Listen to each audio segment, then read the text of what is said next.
Welcome in, Coach. Curtis, get us started, please. Hey, Coach, on Saturday, you mentioned this team not really resembling what you've built the past 4 years so far.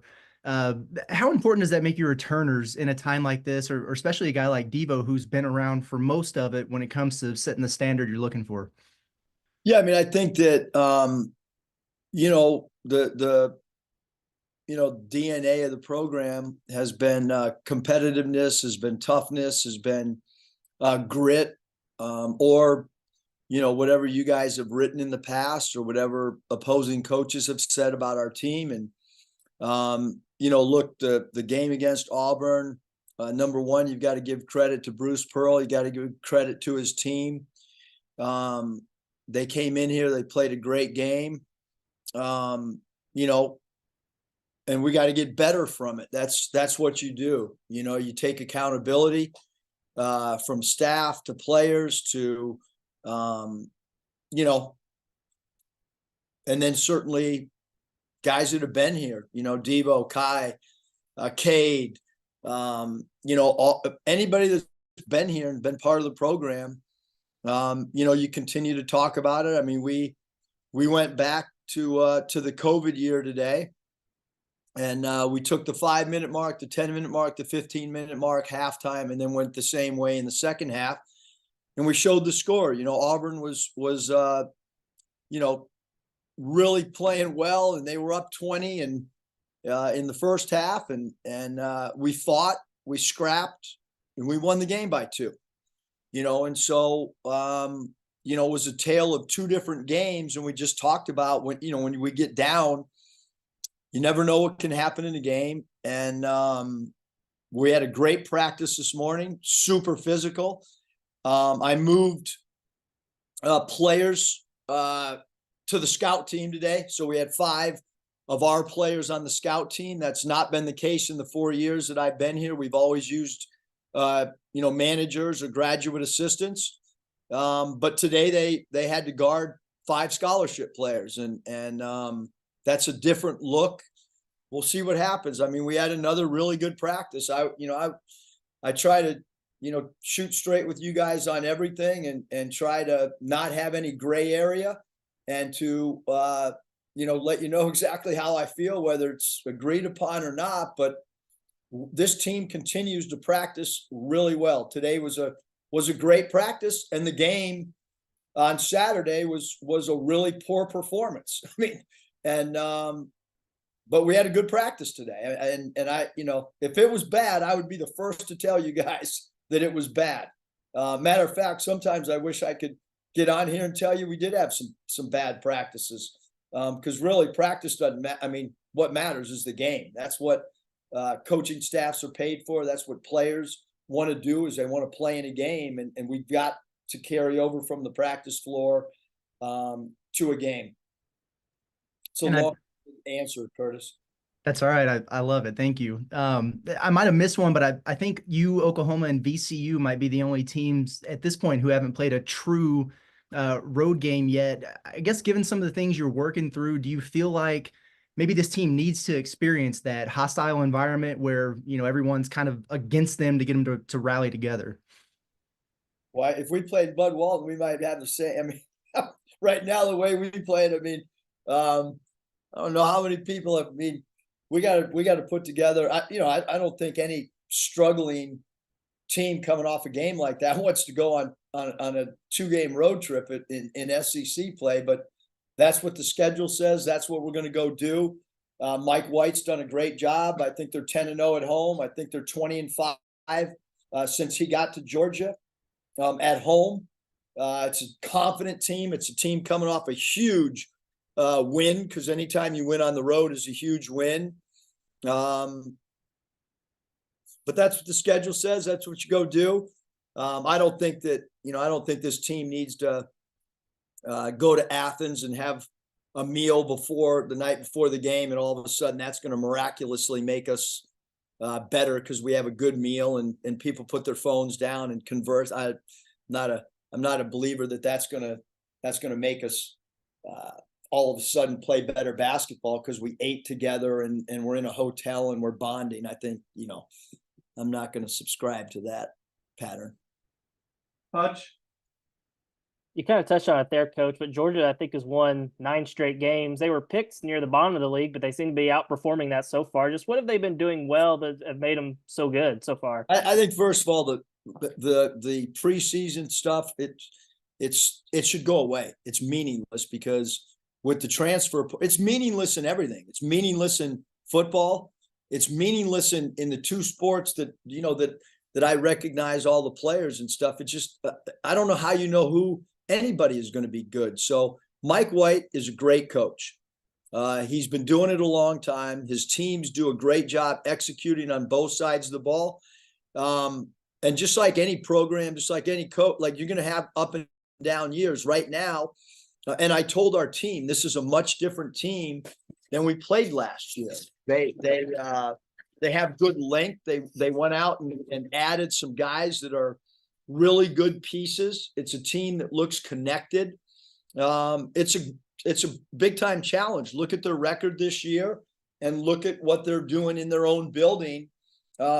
Hats off and credit to him. I mean, they're having a good year right now, and I would expect them to continue to play good based on what they've done in a sample size. It's now 1 game into league. And Abdur Rahim and Thomason, I think they're their 2 leading scorers. They both seem to have really good percentages shooting the 3. Just kind of what challenges do they present?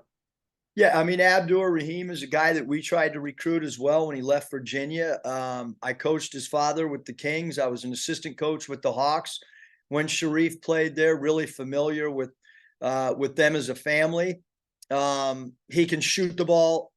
He does a good job of drawing fouls off 3-point shots. He does what you would want a player to do. He's improved, you know, each and every year. He's got great length at 6'8".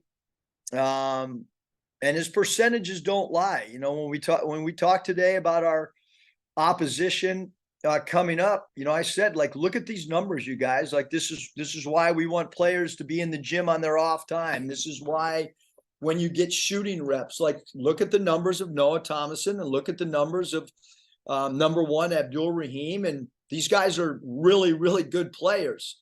Melendez, number 15, plays really hard. He's a great cutter. He can make a 3. He's got great experience having played at Illinois. And the big guy inside, 54, is a guy that, you know, got experience playing at South Florida. He can rebound the ball. He does a good job stealing dribble drives for perimeter players, it's a unique thing to have a 5-man seal to open up dribble drive angles for guys like Thomason. And Ford Demre has done a great job as a point guard, as a freshman, and can score it, shoot it.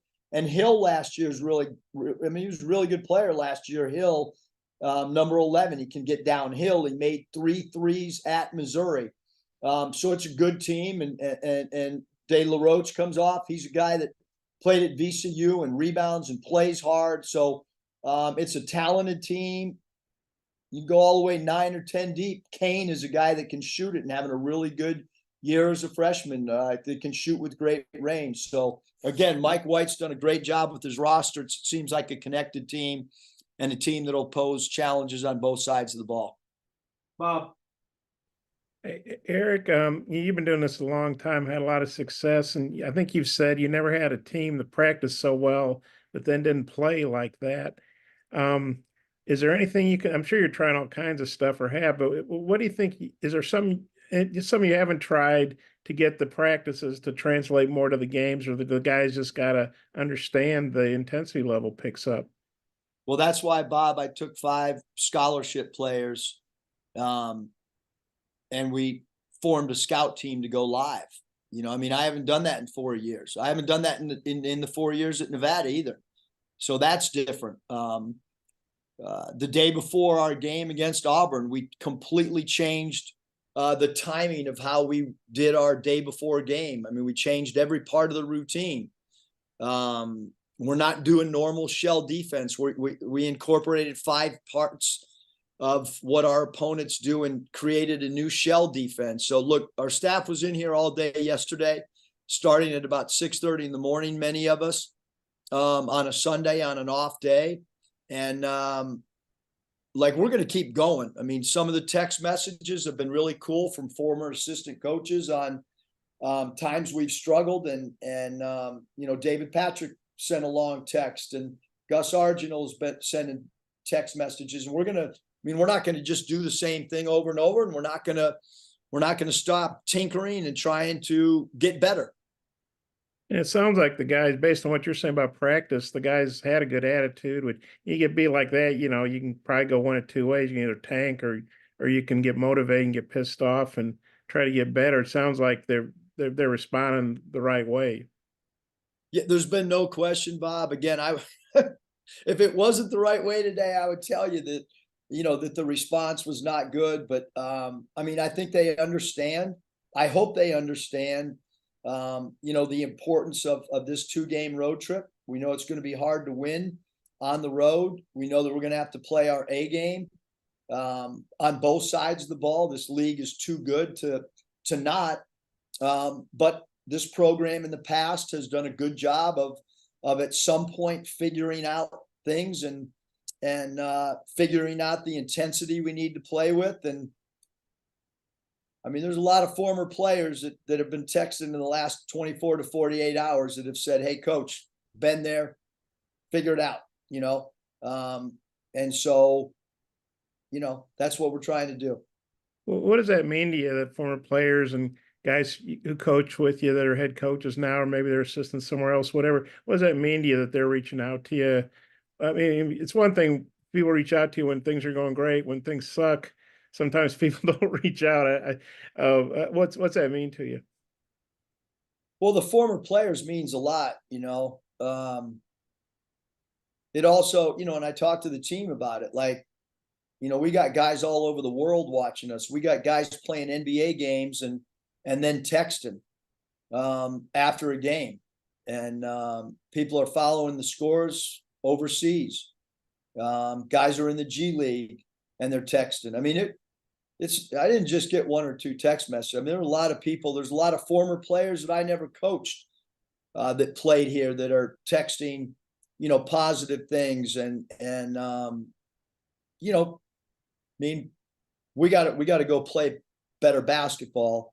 But I did talk about some of those things about, you know, you guys might be somebody in 5 years texting about, you know, how our team's doing. And so it means a lot to me, and I hope it means at least a little something, you know, to the guys on the roster, to know that some of their former teammates, you know, built something and take pride in what they built. You mentioned 54, Russell. I'm not even trying to say his last name to Shaw or something, but, you know, the big guy, 7-footer. He doesn't have eye-popping stats, but he had a big game at Missouri, and you guys obviously had struggled in the paint against Auburn. Kind of, how do you see that matchup? How do you feel like your big guys will bounce back and maybe trying to handle the Georgia's big guy? I mean, I think personal pride on who you're guarding individually, and then personal pride from a team aspect. I mean, you know, paint points, as I mentioned, Bob, after the last game. I know I said a lot of stuff, but after the last game, I did talk about, you know, you got to play post defense better individually. There's got to be better post digs by the perimeter players. On dribble drives, sometimes a big man can step up. Somebody's got to be on the weak side smash to take away the dunker spot. Yeah, I mean, Georgia's got 3 guys up front, to be honest with you, that, I mean, it's not just one guy. Moncrief gets off the floor. I brought up 23, you know, from VCU, who plays really, really hard and is a lefty. And then you brought up 54, so it's a lot of things. But our perimeter's got to guard too, because Abdul Rahim, who basically plays at 3-4, can really score. And then their backcourt play is really good as well. And then you said something after the game the other day that you guys don't really have an identity on either side of the ball, or at least not that the players were playing to.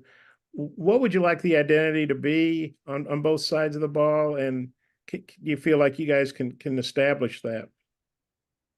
I mean, I think, Bob, if you look at the 4 years of what our identity has been, is, as I mentioned earlier, a tough team, a team that never stops playing, a team that plays for 40 minutes.